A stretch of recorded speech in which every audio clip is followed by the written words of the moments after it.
Hey man, Russell Peters here, and this is Culturally Canceled. This episode is all about hip-hop and hip-hop legends that I'm happy to call my friends. First of all, we have Kangol Kid. He is from the group UTFO. If you know the Kangol, you know who he is. Kangol from UTFO. I said so, she said so. Baby, don't you know? You know the drill on this. Anyway, we talk about hip-hop and dancing and being a fool. He's responsible for the first and only song to accumulate over 25 remakes in 1 year's time, just from Roxanne. So that gets interesting. And then we have my brother, my housemate, my friend, the legendary hip-hop artist, DJ, and producer, founding member of DITC, the Digging in the Crates originators, Watt, Player Haters, holding down Bronx creators. You get the idea. He's also the creator of the Culturally Canceled theme song. Yeah, he gave me that. He did me a solid, made me an ill beat. The one that you heard at the beginning of the show. That's Lord Finesse. Lord Finesse was also one of my favorite rappers of all time. And he's also now one of my favorite humans of all time because he's literally one of my best friends on the entire planet. Also, we have the legendary Smooth B, one half of Nice and Smooth. Greg Nice and Smooth B. I'm Greg Nice and I am MC Smooth B. Anyway, Smooth B is here with us and you'll see something. He knows how to tell a story because Smooth B's got stories for days and they're the craziest little hip-hop stories, stuff you didn't know about. So many things I learned on this episode, and I think you're really going to enjoy this. Honestly, this episode is Smooth B making a long story short, a short story long, a long story to Long Island, a short story to Short Falls, North Dakota. I don't know if that's a real place, but I made that up on the fly. It's a trip to hip-hop early days. Early days, but not early days, but like the early days, like before he made it, before he was Smooth B. So you're going to dig this, and it was so much fun to talk about the music I love with these guys. These are guys like, you got to figure that they each influenced a different year of my life. UTFO and Roxanne, well, that was 9th grade for me. That was 1984. And then you got, Nice and Smooth. I bought that first album. There's so much. And Lord Finesse, my cousin Bob and I used to sit in the car and literally dissect his CD when we would get the new album, and we'd be like, yo, did you hear what he said? So listen, if you're into hip-hop even remotely or think you're into hip-hop or you're an older head and you're just listening to a podcast, this is the one for you to listen to. All right, so welcome to this. By the way, this is Russell Peters, and welcome to Culturally Canceled. And I'm a hip-hop guy. People know that about me, that I love hip-hop. I grew up with it. It shaped my life. It made me the way I am and made me talk a certain way, act a certain way, be a certain way. And I'm here with three of my heroes who are also three of my very dear friends. On my left, I have Smooth B from the legendary Nice and Smooth. Yes, sir. What's up, baby? There we go. And across from me, we have a guy who defined my 9th grade for me. He's Kangol from UTFO. She said, so. I said, so? Baby, don't you know? Just I stay on cue, man. He does stay on cue. He's very good like that. And on my right is my right-hand brother, the underboss himself, the funky technician. What was that other name that I didn't know you had? What was that other one? The Ace of Trades. The Ace of Trades. Hey. Lord Check it Finesse. out now. Yeah. The Funk Soul Brother right about now. Yeah. Funk Soul Brother. So we're just here. We're sitting in my backyard, and so if you hear wind noises or helicopters or airplanes, that's because we're doing this shit outside. And they're coming to get you. Well, you're Haitian, and I'm Canadian, so they're either coming to get you or me. Right. No off switch with this dude. None. So we don't really have a plan. We don't have a plan with this podcast. We're just kind of going to talk. Yeah. And these are conversations that generally happen in my backyard on a nightly basis. Yeah. And then I just found out something about Smooth B that I didn't know, which ties him to Kangol. Yes. And that's how you met Bobby Brown. Yes. First of all, people don't know the connection with you and Bobby Brown. Right. Okay. Oh, man, I could elaborate on that. Now, Bobby, that's my dude, man. Day one. Stay one, day one. And he was before Greg Nice. Yes. Wow. When I met Bobby Brown actually in the winter of 85. And then 86, then we started working on his first solo album. And then I met Greg like summer of 87. But yeah, Bobby is my dude. He introduced me to the music industry. Gave me an opportunity to write for him. And you talking about what I was about 19. You talking about 19-year-old Smooth. And I was just hungry, man. So I was at that opportunity, the first time in a big studio, I'm writing like I'm going crazy, And What did you end up writing for him? The Girl Next Door. On his first album, I wrote the raps. Well, all the raps on there, more or less. The Girl Next Door, Baby Wanna Tell You Something, King of Stage, and wait, there's one more. Baby Wanna Tell You Something, Girl Next Door. Basically, not one hit. Yeah. Yo, you're a fool. However, I was in my first debut in the video. That's the trivia. You see me in the Girlfriend video, man. Nice. Come on. Was this this wasn't the My Prerogative album? No. I actually wrote the bridge on Prerogative. Oh, really? The song Prerogative. Everybody's talking? Yeah, no. In the middle of the song, don't get me wrong, I'm really not soup. Ego trips is not my thing. You wrote that? Smooth B lyric. Oh, shit. Nice. That part. Nice. These are good facts. People don't know this shit. Nice. I didn't know that. Yeah, I actually took Bobby to Teddy's house, and they actually did Prerogative because Teddy lived in St. Nick Projects, and at the time we had the same barber In Harlem? in Harlem. Mm. And Nice. Teddy used to just be on the first floor with his door wide open. Wow. Yeah, the door would open. So he would bring everybody there. That's where he did Keith Sweat first album. That's where he would record Stephanie Mills, Johnny Kemp Just Got Paid. All of that is God on the rest his first soul. floor. Yes, Wow. sir. So all of that was in the first floor in the projects. And so we had the same barber. Shout out to Denny Moe. And then there was another brother he used to rock with across the street from Denny Moe's. And at that time, it was the Superstar Barbershop. And Denny Moe is like a brother to Greg. Mhm. And that's how I met Denny Moe. And he used to give us the fresh haircuts and so Right. forth. And so keep us fresh. Right. And so I would see Teddy all the time. And then as he would do different records, the songs would come out. This is and at that time, you guys already knew that Teddy did the show? No, I didn't know that. I didn't know that either till his verses. Yeah, ain't that crazy? Yeah. So I didn't know Rap's new generation too. that. Yep, rap new generation. I knew that. Generation. What? And when we sampled that for How to Flow, Ted lost his mind. He was like, "Yo, Smooth, y'all, whoa." I was like, "Thanks, bro." You know what I mean? And we became tight, Right, but it was right. funny because here's the irony of it. He, of course, he was famous. At that point, he started getting that buzz and known as a producer. Get in the mic though for us. There's Yeah. So the thing was, I'm running around. I frequented every borough back then. Originally from the Bronx, but I'd be in Harlem, everywhere, right? Sure. So, ironically, I knew where he lived, and I knew Markel as well. Long story short, bottom line, so Bobby was in transition from the first album to the second album, so forth and so on, right? What was the name of that first album? Because The first album was The King of Stage. Right. You got to check it out, man. They got some bangers in there. Cameo, Larry Blackman produced the song. Actually, he produced the song that I wrote on also, Girl Next Door. Yeah, that was the video that Bobby was dressed like Larry Blackman. Larry Blackman, exactly. Like Word Up. So he had the cup the and cup all on. that. Yeah, I remember That was what, 86, 87, 86, Yeah, right? 86. 86. You see that? At that time, I was so hip hop. I was 16. I was like, I don't give a fuck about any R&B shit. Right. I looked at that as girls' music. Right. I was like, oh, that's for chicks, man. I don't want to listen to that shit. Give me some. I thought a slow song was like "Left Me Lonely" by MC Shan. I was like, yo, that's a sad slow song. Yeah. Or That's dope. Cheating Girl by Steady B. I was like, man, that's some real shit, man. I love it, man. But that's basically was he didn't know I rapped. That was the point that I was gonna make. Teddy didn't know that I could rhyme. Whatever. He just see me in the barbershop. Right. So long story short, when we got to his house, when I walked through the front door, he just looked. He was like, "Oh, yo, what's up, man?" And I said, "Look, I got Bobby." And he was like, "Oh, what's up, Bobby?" Because the thing was, they were telling Bobby that he needed some new producers. This was going to be it. That second or album, break Don't it. Be Cruel, Make It or Break It time. And so Bobby wanted to work with Jam and Lewis.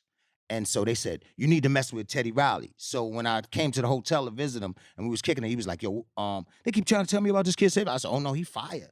You know what I'm saying? Boom, boom. Oh yeah? I said, no, I know him. Like boom, boom, boom, to see him and we talk, and give each other a pound, whatever. But I know where he stay. And he like, word? Man, take me to him, because Bob is thugged out. Come on, Where you he know. at? St. Nick Project? Let's go. I want to meet him face to face. and they made Prerogative that day. That's crazy. Wow. Yeah, and you know, That's and Did he so- already have the song in his head before that? No, all of that was impromptu, right there, dude. I'm talking about when we got there. He says, so Teddy comes out. This is fun. I got to tell you this story. So he comes out. He had on a sweatsuit. I'll never forget. He had on a Adidas sweat, the nylon joint, the swish joint with the like they had the boxing shoes came out there. Yeah. Like, Yeah, right? I remember so, that. So he had the whole boxing shoes joint on. And so he came out, he was like, what's up, guys? You know what I'm saying? Teddy, in Teddy fashion, what's up, guys? You know. So next thing you know, he chilling. So when he realized he was gonna make some music, he went in the back, and about 15 minutes later, he came out with an outfit. Like, he would literally get dressed up when he was gonna produce some shit. That's crazy. Teddy? Teddy is, yeah. That's he came out with the crazy. dark shades, with the glitter joints, Wow. ill like Talk smoking about jacket and in shit. character. And got in his bag, son. In and character. So he kept telling us, he said, yo, listen, he said, I'm waiting for my singer, man. He said, I'm waiting for him to come from Brooklyn. He said, I found this dude, and he was talking about Aaron Hall. Right. So he's like, I found this dude, man. You don't even understand. This dude could sing. And I was like, where? So he's like, yeah. He said, he's like Stevie Wonder and Charlie Wilson. So me and Bobby looked at each other like, come on, man. Like, you putting a lot on it, Playboy. Right, So right. he tells us the whole story about how his family had the church in Brooklyn and so forth and so on. So long story short, in walks Aaron. Now, this was the funny part, because when he walks in, he's hyped. You know, we all young, so our energy is on high. He walks in and he starts talking. Hey, I was about to ask you. And he was like, Same thing happened when I met him. dude. Did he always have a stutter? Yeah, man. Yeah, he Oh, naturally wow. stutters. Yeah, I was gonna ask you that. man. So he I didn't walks know- through I the didn't door, know this. and so he walks through the door, and back then he had a hard stutter. Yes, bro, I know. I got my story. What's up, Teddy? Yep. So me and Bobby looked at each other like, yo, what you doing, man? Like, Right. this stuttering nigga, you telling us? Come on, man, stop that bullshit. So he was like, so he said, it was like Aaron read the energy. Like, he was like, let me tell you something, fellas. I don't stutter when I sing. Like that, right? So he said, yo, sing something for him. Yo, this nigga was like, my heart is a yearning for you. And he started hitting that shit. Let me inside your love. I was like, whoa. Then he was like, yeah. He said, give him some Stevie. Nigga, I thought Stevie was in the room. He was like, if it's magic, then why can't it be everlasting? Nigga, I damn near shed a tear. I said, this little young mother, and you know, seeing somebody young like that sing like that was refreshing. Did he end up writing for Joe? Probably. Did he write to talk to me? You stupid. You know what? That's You wrong. ain't shit. You're Yo, wrong. But he wrote Prerogative. Oh. Is this what I'm leading Oh, Aaron to? Hall wrote? Aaron wrote Prerogative. I wish you would tell it into the mic. I'm tired. Oh, man, I'm sorry. See, I'm so used to talking to you, I turn my head to look at you. I'm bugging out. Let the mic follow your mouth. Okay, got it. So the thing is, Aaron wrote Prerogative, you know, and the thing was, Teddy, he was like, this is our chemistry. He said, I make the tracks and Aaron write the song. So Aaron wrote every guy's song. Every guy's song you ever, that was Aaron's pen, you know? And so he said he can write on a dime. And so all Teddy had, like, he was talking, so we all start talking. You know, you start tossing ideas in the pot. So he said, so what is Eddie? I mean, Aaron. So what you want to do? What you want to talk about, Bobby? Like that. So he's like, well, you know, I just want to say at this point in my life, you know, I could do whatever I want to do, man. You know what I'm saying? Like, it's my prerogative. You know, I could do whatever I want to do. So he said, okay, your prerogative, huh? Yeah, okay. All right, Teddy, what you got? And then Teddy was like, all Teddy had was like this kick and a snare and this little like sample. So he's like, boom. Like the shit went, boom. With a click track. Boom. Boom. So we just sitting there quiet. And then nigga just said,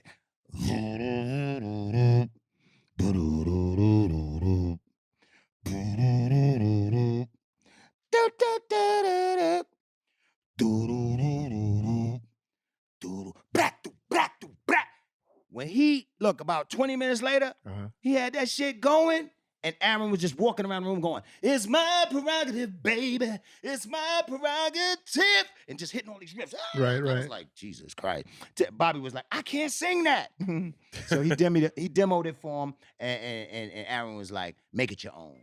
And Bobby made it his own. That's Wow. crazy. That's dope. That's a hell of a story. Yo, right and there. then wait. So, here's the kicker. I almost got kicked out of Teddy's crib. I got to tell you that part. Because now, yeah. Because you wouldn't sing into the mic? No, oh yeah, right. So like, right. I'm sitting over in the corner. So I mean, I'm on my humble. I'm just chilling. I'm here for support. So I'm in the corner. I'm just listening. So now and I'm like, woo, I'm enjoying it. And then Teddy goes, yo, I need a bridge, man. Something to lead this into the next, verse. So I'm listening to everything that they got so far, and I was like, and I know Bobby, I know his personality. So I was like, don't get me wrong, I'm really not souped. Ego trips is not my thing. And so Bobby said, yo, I love that shit. Say it again. And so I said it again, right? And then Teddy was like, no. Because he's not thinking I'm rap. He don't think I'm, I don't know what the fuck he did. But he was just like, oh, nah. What you said? And I was like, don't give me wrong. And then he was like, nah. And then Bobby blacked on Teddy. He said, hey, yo, listen. Whatever he say, we doing. Wow. And Teddy was like, oh okay.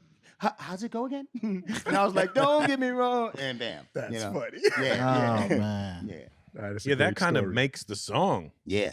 I agree. Yeah. It does, because that's that part that takes you out of it and into that other place and then back to the chorus. And you're like, oh, yeah, that's that shit that hits. Right. Yeah. Thanks, baby. Look at you, Smooth. Oh, man. Man, listen. When did you meet Kangol? Did you meet Kangol back Oh, man. then? Yo, Kangol is the coolest. Not just because you're here. This is a cool See, let me tell you something. No. I'm going to talk about Kangol in a minute. I met Kangol in the Latin Quarters, right? But I'm going to talk about Kangol in a minute, and I got to talk about Finesse. Like everything, I don't know, man. Everything has its reason. Everything has a purpose. Sure. And this man, I want to talk about Russ.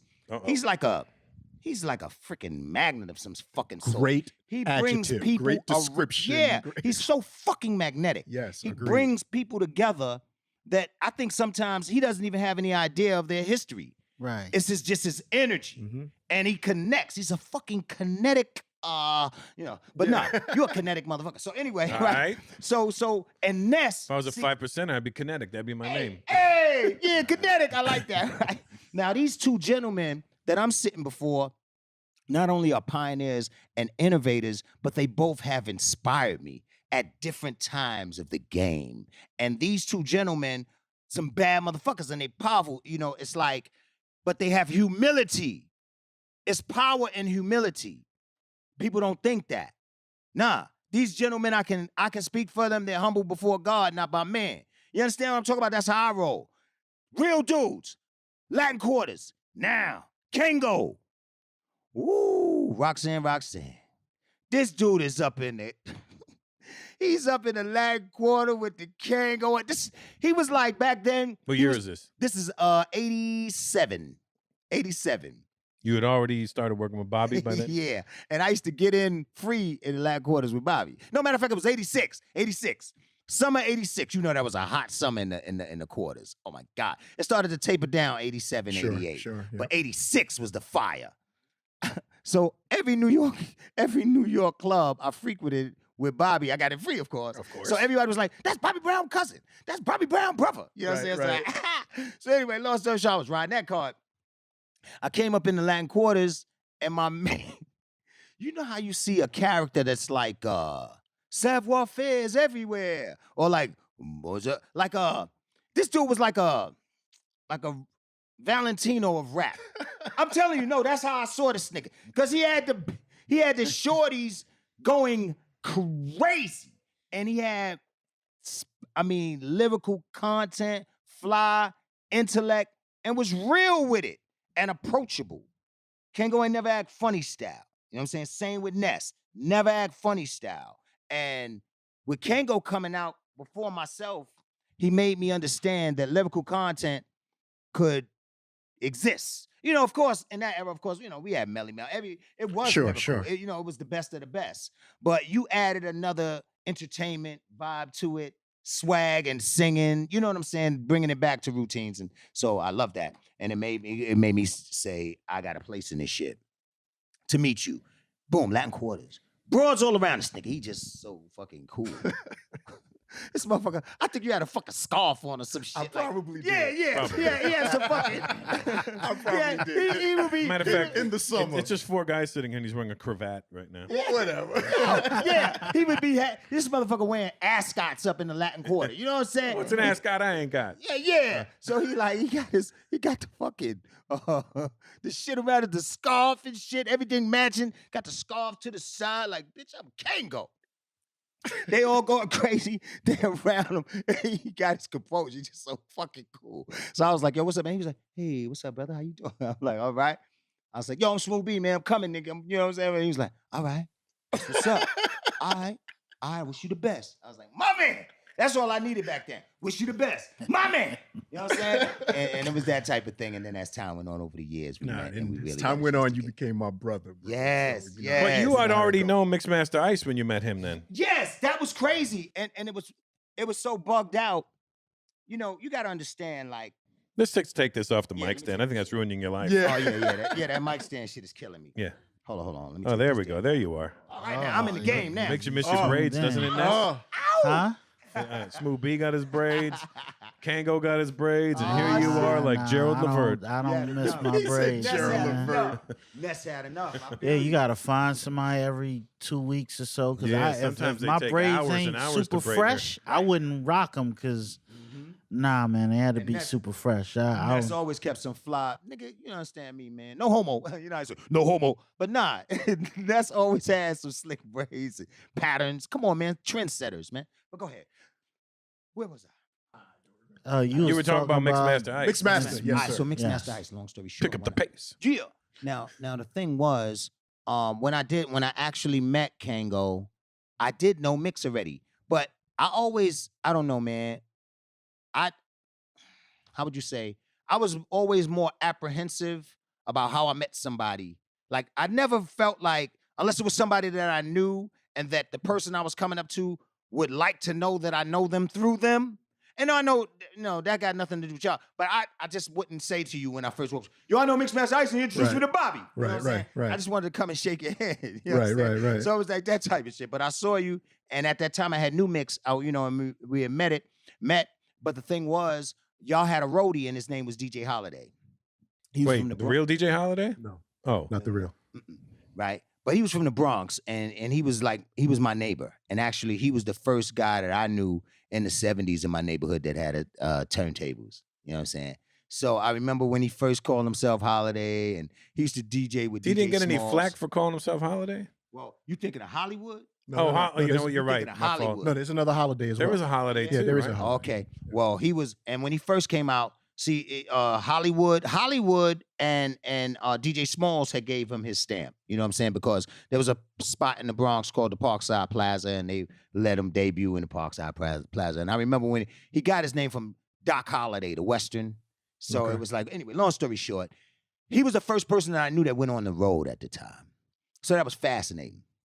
He's the first person to tell me that what a skeezer was. Oh, a skeezer, you know. So anyway, long story short, he would come back to the hood and he'd tell us all these fascinating stories and tell me about how he was on the road with y'all and all that. I was like, cool. So one day, at this time, I was living uptown. I had moved, and this was Townsend Avenue that I used to live on. Then I moved up from Mount Eden to 233rd. But every weekend, I would come back to the block. And I'd come back around, and I'm kicking with Holiday, and Mix pulls up. Mix Nice. pulled up in the BMW. You know, and he Okay. had, so he pulls up, and it bugged me out because I'm saying, yo, we the same age, and this dude got a BMW and jewelry from hip hop. You know what I'm saying? Like, we know that from hustling. I was like, this is what I want to do. You know what I'm saying? So long Right. story short, I talked to him, and then Holiday introduced me to him, and he was like, spit for him, Smooth. And oh boy, I must have hit him with about 100 bars. Nice. And then Mix was like, yo, you dope. And that's all I needed to hear. And I damn near walked home that night. You know what I'm saying? I was on a high, like, whoa, dude. he What said year I'm was dope. this? And that was 85. That was right before I met Bobby. 85, yeah. And so, and it was funny because after that night, like a month later, is when I ran into Mix and he introduced me to Bobby. That's how deep it was. I spit for him. He told me I could spit. I was pumped because y'all on the radio, leader of the pack, and all this shit is on the Sure. radio, baby. So I'm like, yo, this shit is a sign. And I was a messenger at the time, and I wasn't gonna go to work this particular day. I'll never forget it. Long story short, it was raining, and I didn't want to go. And some just said, "Go your ass to work." And I went. I got my rain poncho and shit on. I go in this pizza shop. I'm sitting in there trying to wait till the rain slow down. And as it starts slowing down, I look across the street, and it was right by the Omni Hotel. And I see Mixmaster Ice standing on the corner. Oh, wow. So I came out, and I was like, "Yo, Mix." And then he looked, and I was like, "It's Smooth." And he goes, "Yo, come here." So I come across the street now. Mix told me prior to that night, he told me, because I was like, "Yo, I got to go to work tomorrow." And he was like, "Yeah, what you do?" And I said, "I'm a messenger." And Mix said to me, "I used to be a messenger." Right. Right. So long story, that was another sign to me, back then, like, this is a sign. You are a sign guy, though. Yeah, that's my shit. Yeah. It's almost like you were deaf. Damn it. So, yeah. So anyway, long story short, I keep saying long story short. I'm trying to shorten this shit, y'all. You ain't got to shorten it. All right. We kicking it. We kicking it. We're not like no rush or nothing. Okay, excellent. So here's the kicker. So I come across the street. He goes, "What you doing?" I said, I'm working. I'm a messenger. He said, "That's right, you told me that shit." He said, "Yeah, I used to be a messenger, so we talking this shit." And he said, I said, "What you doing out here?" He said, "I'm waiting for Bobby Brown." I was like, "Who?" You know what I'm saying? Because I knew New Edition. Right. Bobby McBrown. But Right. I didn't never, you know what I'm saying? Put the first and last name together. Yeah, I ain't put all that together. So he said, "I'm waiting for Bobby Brown." I said, "Who's Bobby Brown?" He goes, "The dude from New Edition that left." And so back then there was a rumor that Bobby had skin cancer. I don't know. You just hear crazy shit. No, I didn't hear that one. I heard that one. Gotcha. In the hood, they was There's talking some that great shit. rumors out there for a lot of things. Yeah, you feel me? So they were talking some skin cancer shit. So I asked Mix. I said, "That's the one with skin cancer?" He said, "Oh man, he ain't got no damn skin cancer." Right. So I was like, "Oh, what?" I was like, "You motherfuckers be lying?" You know what I mean? Yeah, it exists. Right. So It's called rumors. Right. Look at all these rumors. Exactly. So then Bobby comes walking out of the Omni, and then he's with Tommy, his brother Tommy. So Sure. they come out the Omni, and they give him a pound, and then he just like looked at me, and I looked at him and shit. It just seemed like I knew him. It was weird, and I was like, "Yo, what's up?" I was looking at him like, I never met this dude before, but I fucking know him or something. I looked at him, and he was like, "What's up, man?" And he goes, "Yo, Bobby, this kid from the Bronx, his name is Smooth. This motherfucker could rhyme." Like that, right? So, So he vouched for you. he vouched Mix, right there. nice. What? Nice. Oh, it gets deeper. So Mix was like, "Yo, he could spit." Like that. So Bobby said, "Well, shit, bring him in the studio." Like Nice. that. And he said, so it was like, "Yo, come on." And I was like, "Dude, I can't. I'm working, dog." So he's like, "What?" He said, "All right, well, come fuck with us after you get off work." Right. I said, "All right, boom, boom, boom." So I go and I get off work. I go home. I got my little skunk weed. You know what I'm saying? My preparation.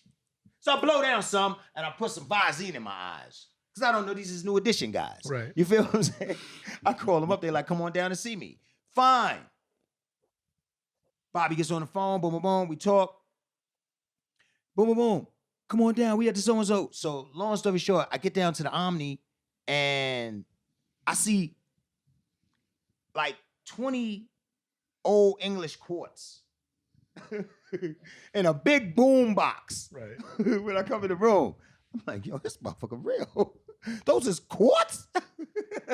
So I walk in there, he's like, "Yo, Gary, take a quart." And I was like, "Oh, my man." I cracked the quart open. Right. I'm just chilling. And so Mix wasn't there yet. So I'm sitting there. And then LL came in. Nice. And I was like, "Oh, shit. LL Cool J. What the fuck?" I'm just sitting there. And then Red Alert came in. And you were like, yeah. Yeah. And then Eric B comes in. Now, Eric B didn't put out Paid in Full or nothing yet. He didn't put out Check Out My Melody or nothing yet. Oh, okay. Right? So he Was Rap walks with in. him when he came? I can't remember. I just saw him in that big ass 4-finger ring he had. That's what stuck out in my mind. And he had on a So it wasn't Eric being Rakim then. No. He, as we were talking, because after this I rapped for them, Right. right? And after I spit, he said to me, "Yo, man, you be saying that Peace God shit." Because I used to mix all types of stuff in there. And he was saying, talk about 5%. So he was like, you be saying that Peace God shit. This is what Eric says to me. I was like, yeah. So he goes, he said, he said, "My MC, man," he said, "his name is Rakim." He said, "We just hooked up." He said, "We getting ready to come out." And I was like, "Word," you know what I'm saying? So he said, "He be on that." And I was like, "Oh, wow, that's what's up." Dude. And then ironically, the first time Check Out My Melody was played in the Latin Quarters, I came out the Latin Quarters. I was about to leave, and Eric was standing across the street in front of the Popeyes, right on the corner. He just standing there with 2 test presses in his hand. So I was like, "Yo, what's up?" And he was like, yo, what's up, man? I said, what's up? He said, this is my new song, man. I'm getting ready to go give it to Red Alert, and he gonna play. You know, Glad Quarters was Red House. Sure. So we went up in there, and he gave Red Alert, check out my melody, dude. And when that whistle came up, I was like, dude, you are fucking out of here. That's your man? And they I were. said he could spit. And he was like, yeah. Yo, dude, I literally, when I got home, I called Bobby like 4 in the morning. Yo, Bobby, because at that time he was trying to put me out. You know what I'm saying? I was like, yo, Bobby, it's this new motherfucker. I don't know. They call him the R or some shit. Yo, listen, man, you got to get my fucking, nigga, you got to get my beats together. I said, this boy, he a bad motherfucker, son. No. I said, Eric BMC, no, fuck that. Come on, I need tracks. You know, I went ham. He was like, okay. And then he heard it, and the world heard Rakim, you know. Shout out to Rakim. But yeah, you know what I'm saying? So it was that type of thing. And there was a lot of boom, boom, booms. There was a lot of boom, boom, booms and long story shorts. I know. That's me, man. I know. I know. The best part about the long story short is these long stories don't get shorter. I know. I think you got to do it backwards. Short story long. See, y'all telling you, Russ. You put the battery in the back. Talk about. No, you don't have to shorten it. Yeah. Oh no, shit. Well then. No, you're good. You're good. It's better. The more detail, the better. Yeah, man. So. In 2021, mental health is finally a thing. That's why we're excited to be sponsored by BetterHelp. If you're struggling right now and not really feeling like yourself, it might be because it has not been a good year. It's been pretty rough for most of us. Really, like me, you, everybody. So listen, you're not alone. If you're having a hard time, therapy helps. And it doesn't have to be the cliche, how does that make you feel kind of therapy. It can be whatever you want it to be. You can privately talk to somebody if you feel like you're not dealing well with stress, or you're having relationship issues, or if you're just feeling off in general. I mean, I know I was. I have my ups and downs. You're not alone. It's not exclusive to just, as they would say, regular people. Everybody gets this. So whatever you need, it's time to stop being ashamed of normal human struggles and start feeling better, because you deserve to be happy. I know I deserve to be happy, and if I deserve it, I'm kind of a scumbag. You definitely deserve it. And now you don't have to worry about finding an in-person therapist near you to help. BetterHelp is customized online therapy that offers video, phone, and even live chat sessions with your therapist. So you don't have to see anyone on camera if you don't want to. If you're feeling up to it and you want to look at somebody and talk to them, by all means do that. But if you feel like being somewhat anonymous, you're more than welcome to that as well. It's much more affordable than in-person therapy, and you can start communicating with your therapist in under 48 hours. Join the millions of people who are seeing what therapy is really about. It's always a good time to invest in yourself because you are your greatest asset. This podcast is sponsored by BetterHelp and Culturally Canceled. Listeners get 10% off their first month at betterhelp.com/Peters. That's betterhelp.com/Peters. I normally feel pretty productive, but this past year has been another story. Now that the world is finally starting to turn again, I'm ready to pick up the pace and make things happen, people. I'm doing shows, I'm selling merch, and it feels really good to get back in the swing of things. And speaking of merch, you might have some merch, or I might have some merch. Somebody will have. Listen, we're all selling stuff. We all need to sell stuff, so we all need to make money. And if you're selling stuff at home, online, more people are shopping online anyway. That's why I think all online sellers need ShipStation in order to function well and be as productive as possible. I mean, no matter how much you sell, ShipStation makes it super easy to manage and ship all your orders from your sales channels faster, cheaper, and more efficiently. ShipStation allows sellers to import orders from any sales channel, ship with any carrier, access discounted shipping rates, and automate just about any shipping task. By doing all the heavy shipping, ShipStation allows you to think more about other stuff that isn't shipping. And that's a beautiful thing, because I don't really want to think about shipping that much. Because to be honest, I got enough ship on my plate. You all know that I like to be a man and find a good deal. I'm good at it, but ShipStation is good at it too. They can get you fantastic discounts with major carriers like UPS, FedEx, and USPS. And they make it easy for you to compare shipping services so that you find the best deal. You don't have to haggle for a good price because ShipStation has your back. They'll find you killer deals that are usually reserved for Fortune 500 companies, and that makes me feel kind of fancy. No matter where you're selling, Amazon, Etsy, your own website, ShipStation funnels all your orders into one simple interface that you can manage from anywhere, even your cell phone. It's no wonder ShipStation has more 5-star reviews than any other shipping software. So, do yourself a favor and get yourself out of ship, on the ship, and abandon ship and join the ship. Are you sick of my ship right now? I am. So use ShipStation to ship more in less time. Just use my offer code PETERS to get a 60-day free trial. That's 2 months free of no hassle, stress-free shipping. Just go to ShipStation.com, click on the microphone at the top of the page, and type in PETERS. That's ShipStation.com. Enter offer code PETERS. Make ship happen.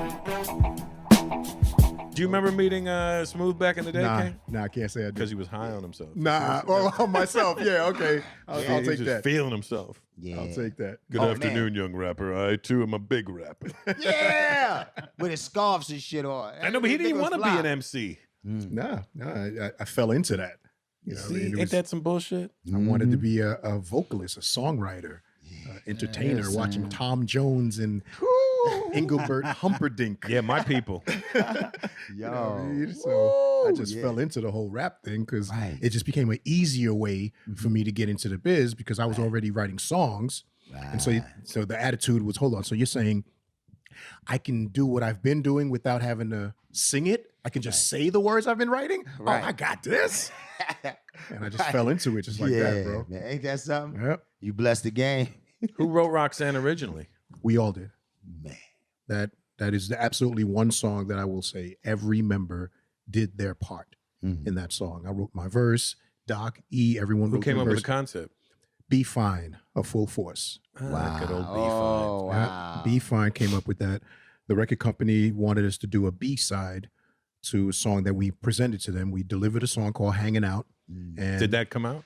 Yeah, it came out with Roxanne because what the record company wanted was, Wait, was that Roxanne- on the flip side? yeah, it's actually a double A side.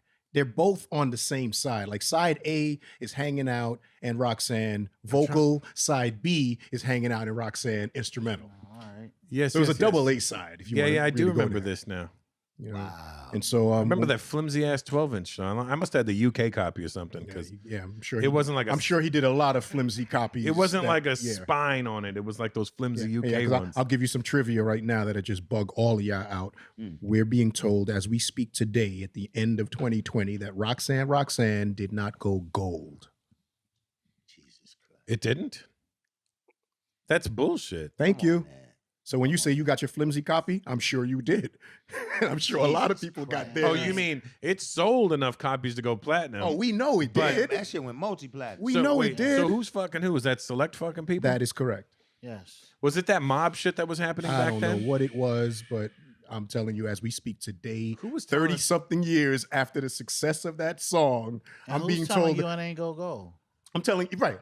One of the biggest rap songs in rap I history mean- didn't go gold after 30 years. Yeah, that's bullshit. Yeah, that's Who's telling you that though? The owner of the label. And Of that's course. when you're supposed to, Yeah, that's when it show goes. them what the hand said to the face. I agree, bro. And trust me, that has that That's has when a nice- come very Ain't close. no way in That's the when a nice world lawyer like that. audit comes in handy. Yeah. Yeah, man. They Audit should probably is- tells you you still owe money then. Oh yeah, of course that's being Yeah. said. Yeah, Motherfuckers. believe it or not. What a Oh, yeah. shady ass Nah, industry. Roxanne, that had to go Man, that's- platinum the way hell it was getting yeah. played. The amount That's of what I'm records that saying. record spawned. so Yep. much shit. and so you many gonna concepts. tell, hey, and then he's still keeping a story Still up. keeping- He ain't even like, Nah, all right, you know what, it yeah, went it gold. went gold last year. It went Right. gold. See, Like, right. oh my god, it just went gold. Right. Yeah. Nothing. Yeah. Nah, I'm gonna 36 tell years him. later. No, still nothing. Nah, Yep, still nothing. You know, good try, guys. Good try. You're about 100,000 away from that. Oh. Oh yeah, that's fucking That's corny. crazy. Yeah, just thought I'd share that. Yeah, man. So yes, Be Fine and Full Force came up with this song because the label wanted us to give them a B-side to Hanging Out. And we I were don't even remember hanging out because I'm pretty sure I skipped right over hanging that out, song. cooling out. Without a doubt, it's all about hanging out. Oh, I definitely didn't play Hanging that out and record. cooling out. I don't even like it when you're doing it right Yeah, now. okay. Whatever. All I remember is Roxanne. We spent I 3 ain't- weeks on I that don't song. even think that ever. I don't even think my need will ever hit that record. Yeah. Like, I it's played that just and the instrumental. That's yeah. Yeah. And so the record company said, we want something for the B side. And we were Man, tapped out of ideas at the time. And B Fine says, all right, look, let's just do a song about a girl named Roxanne. We said, okay, why Roxanne? He said, I like the name. Okay, fine. What do you want us to write about? He says, Kang, I want you to write about how you're trying to get with her and, you know, you're kicking it to her and so on. But at the end of the song, you don't get her. I said, all right, fine. E, I want you to do the same. And at the end of the song, you don't get her. Doc, you do the same, but at the end, you get her. I'm like, whoa, stop. Why he got to get her? And so B goes, all right, fine, nobody gets her. Like, all right, fine. So we all went home and wrote our individual raps. And we had no idea what beat we were going to do this to. So B said, you know, we'll just do a different beat for everyone. Again, that was his idea as well. Yeah. So I said, well, I got a beat that I did at Howie's crib.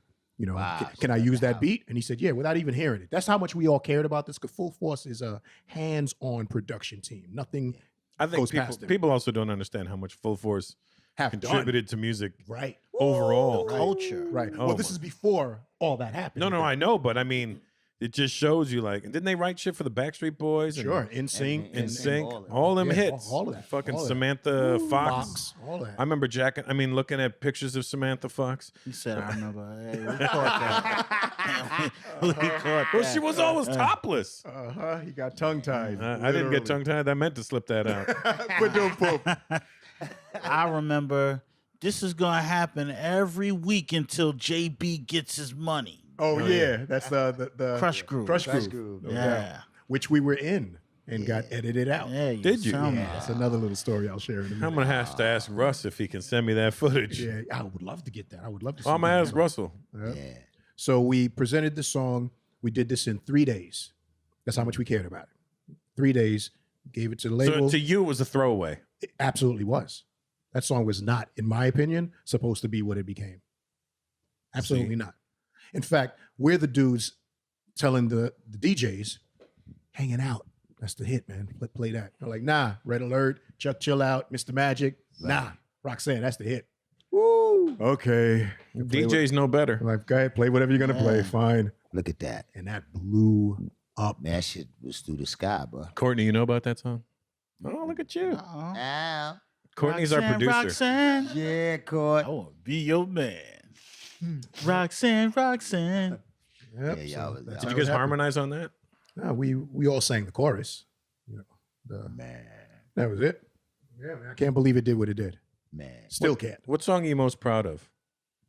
Wow, that's a great question, man. And I'm encompassing Now, everything you've done. I was just about to ask. Are you saying for what I've written for UTFO? No, or just in general? anything you have done. Okay.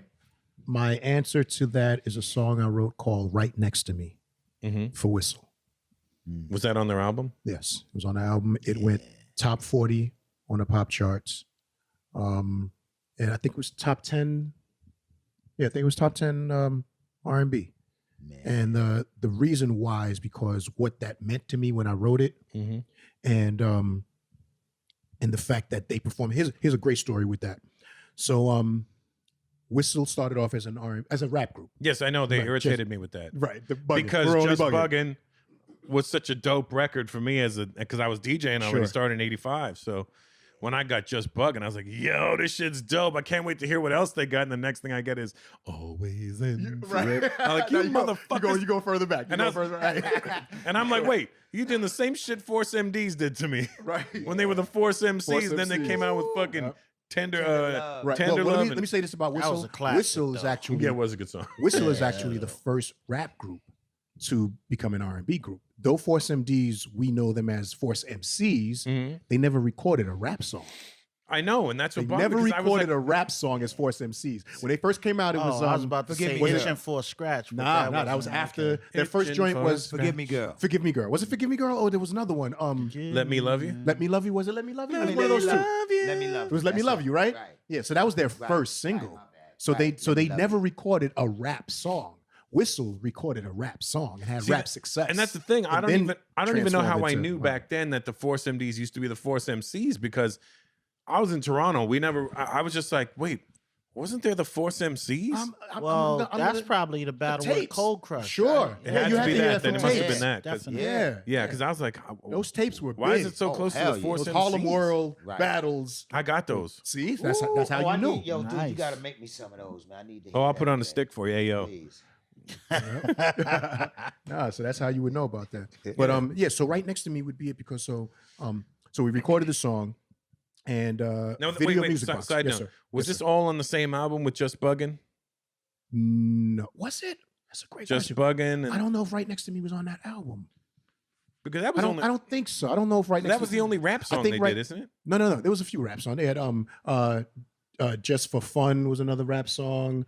There was a few. I don't remember what was on there, to be honest. But Right Next to Me wasn't on there. Still My Girl was a song on there. They did do a few ballads on the first album. Still My Girl, Chance for Our Love. So we did Barbara's Bedroom. I don't know if you remember that. No, Those were see, songs. I only bought the 12-inch, and then when I looked at the album, I saw the titles. I go, this don't sound like hip hop to me. Right.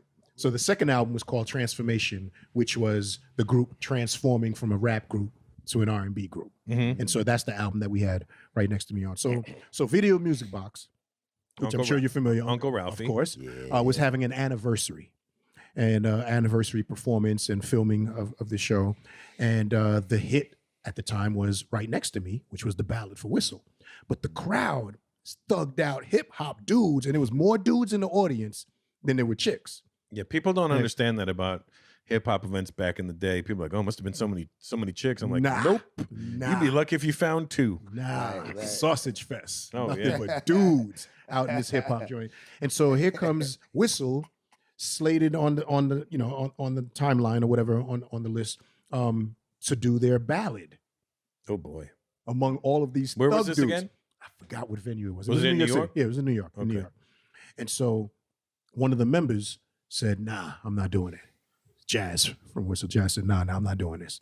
And we're like, "Look, this is Ralph's event. Ralph asked us to come down. We can't say no to Ralph, bro." And this is at the show. It wasn't days before he's saying no. At the show, when you're next to go on, "No, I'm not going on. Too many dudes out there. I'm not doing this." And so they were like, "Yo, forget you." They voted on it and they decided they're going, and he didn't go on with them. So 3 out of the 4 members now go on stage. Luckily, the lead was done by Craze. So it's just whist. That. All right. So they get up there as brave as possible, singing this R&B ballad, this love song among all these dudes. And all of the dudes was like, yeah. I'm like, yo, you gotta be kidding me. Yeah. Yo, talk about music calming the savage beast. Right. All of these cats were like hands in the air. And I'm like, yo, you gotta be kidding. And as I'm watching my group sing my song Right. and calm this whole crowd of dudes out, I teared up. Yeah. I'm like, yo, this is crazy that I wrote something that has this power. Effect. Yeah. That power, bro. Yeah.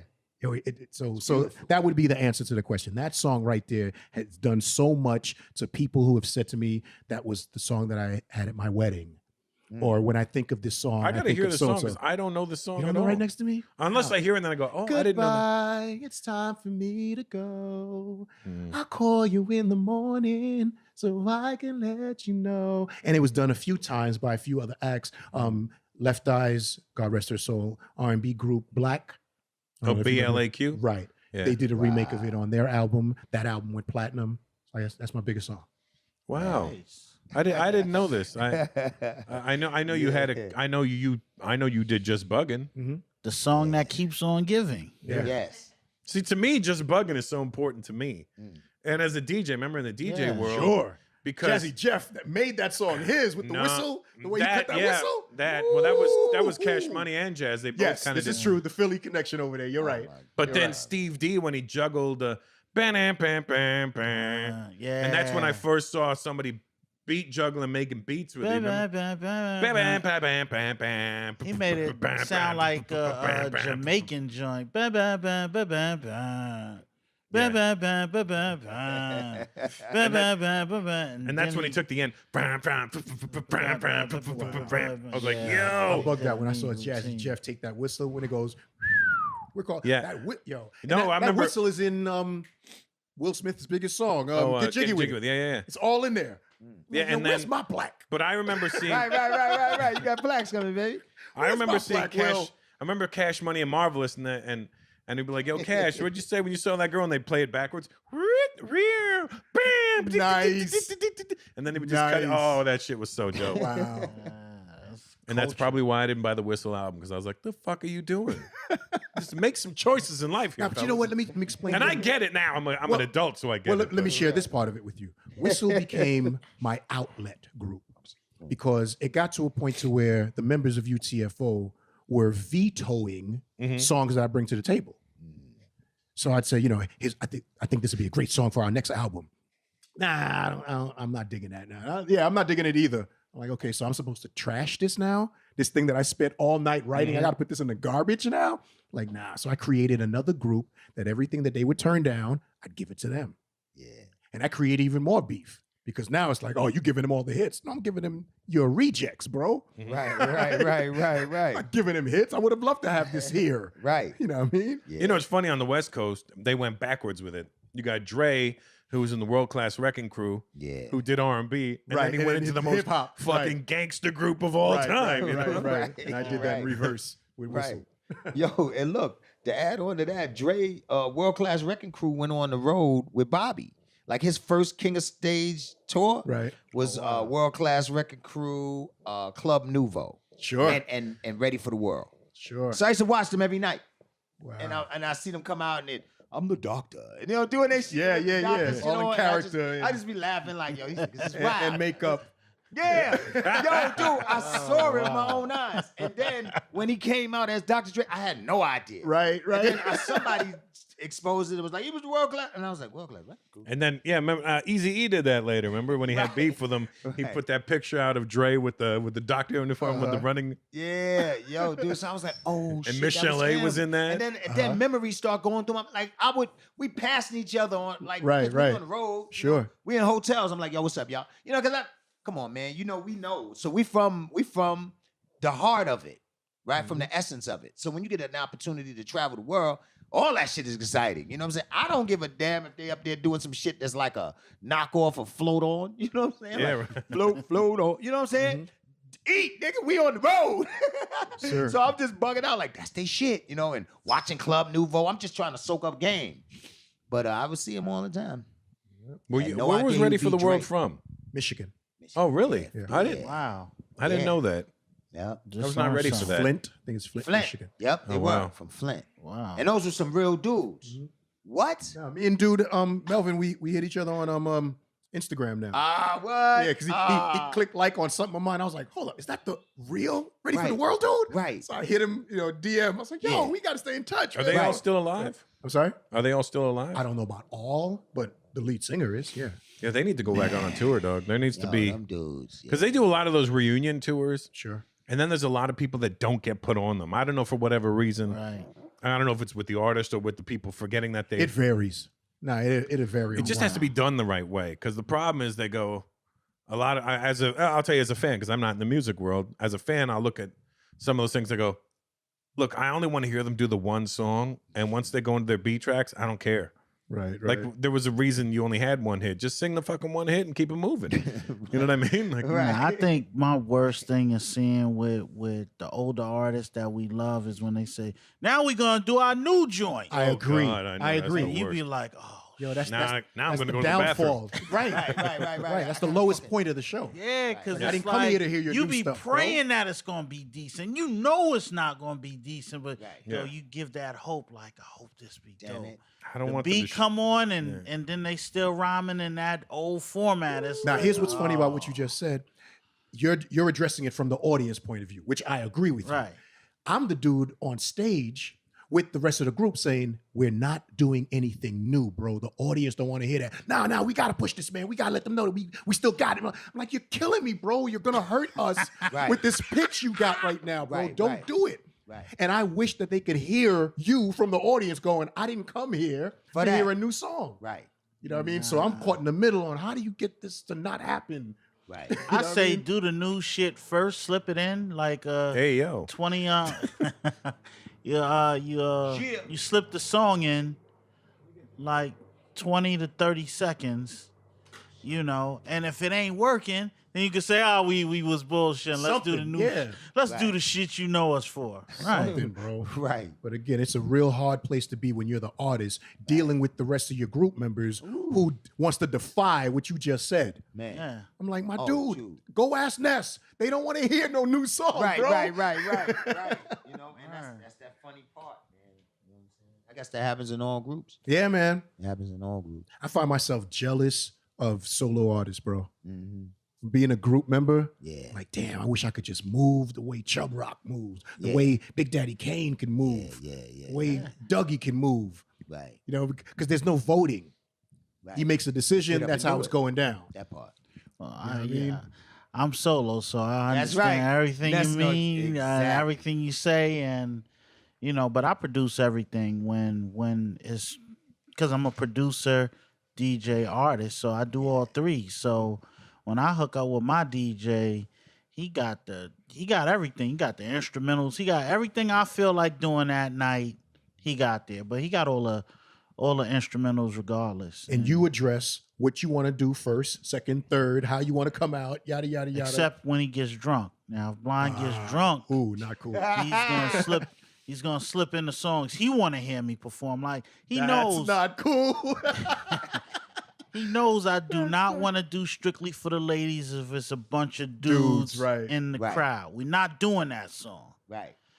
Because Now, it if is we- strictly for the ladies. Right. Now, if we come in the spot and he sees some females, oh, we doing this shit tonight. There's cool. ladies in here tonight. You're like, Man, that's the cool. bouncer. Yeah.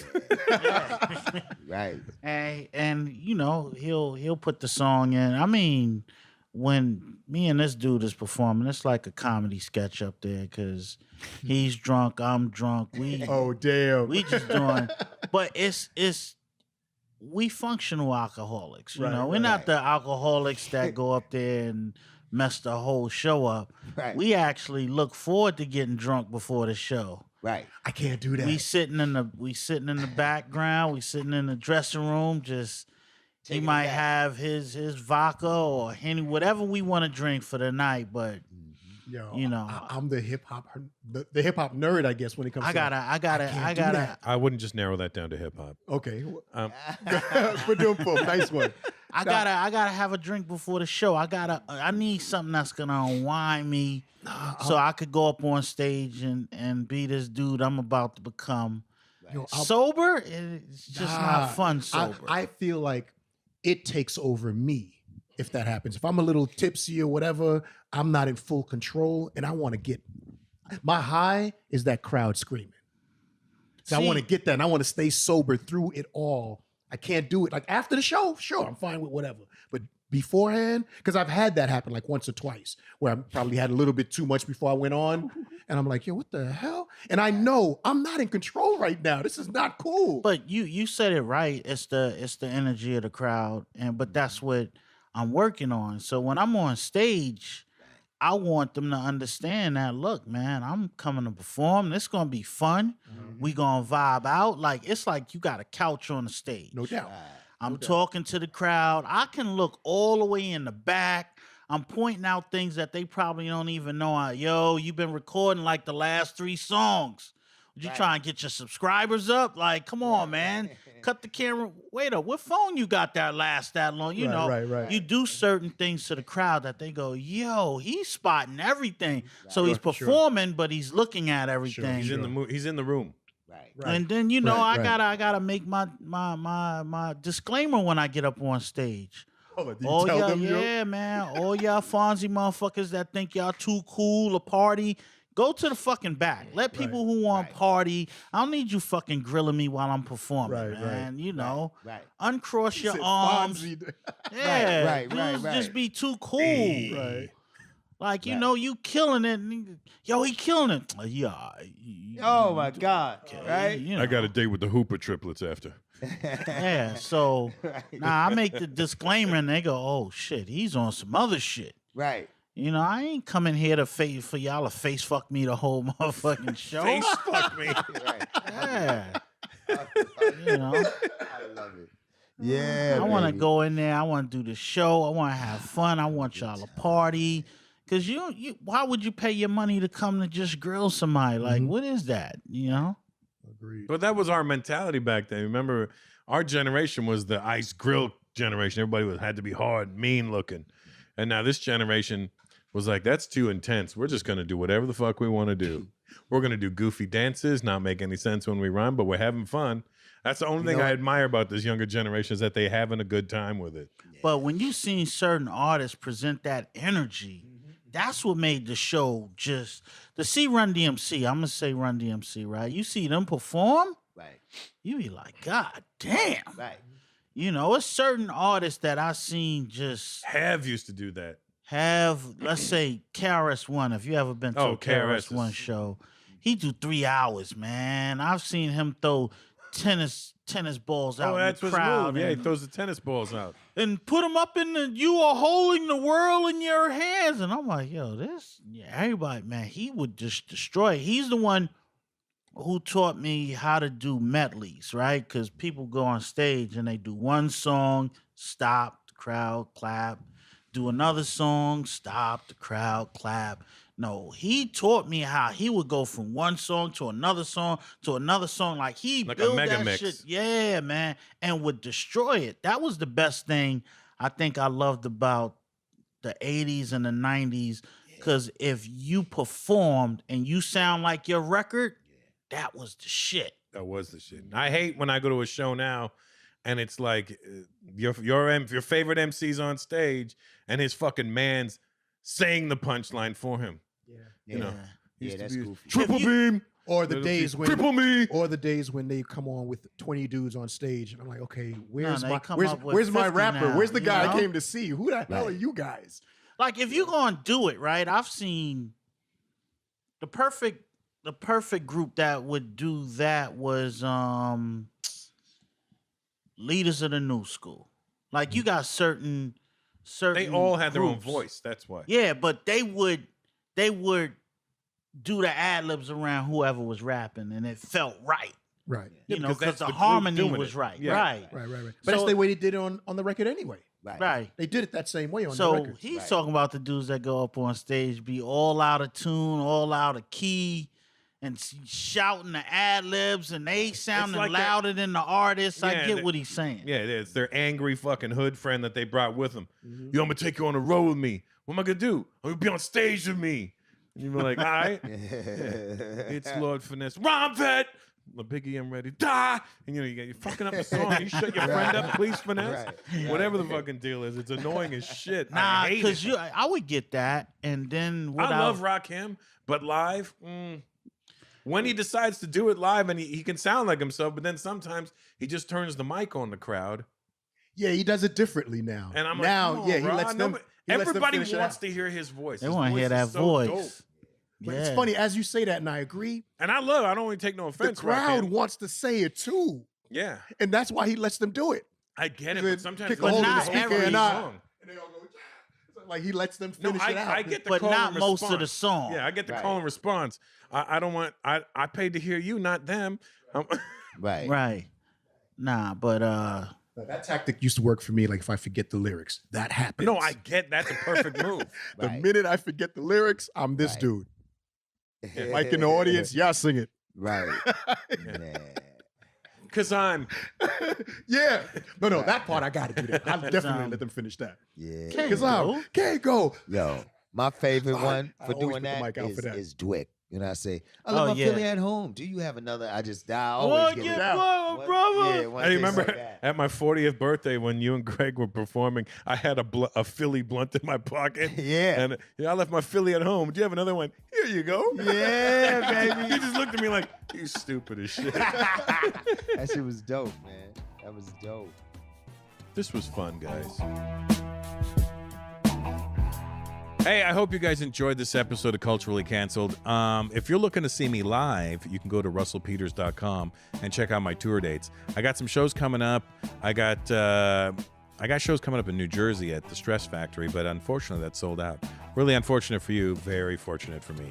But otherwise, check it out. Dates are popping up. The numbers are going up with sales, not COVID. So come and check me out.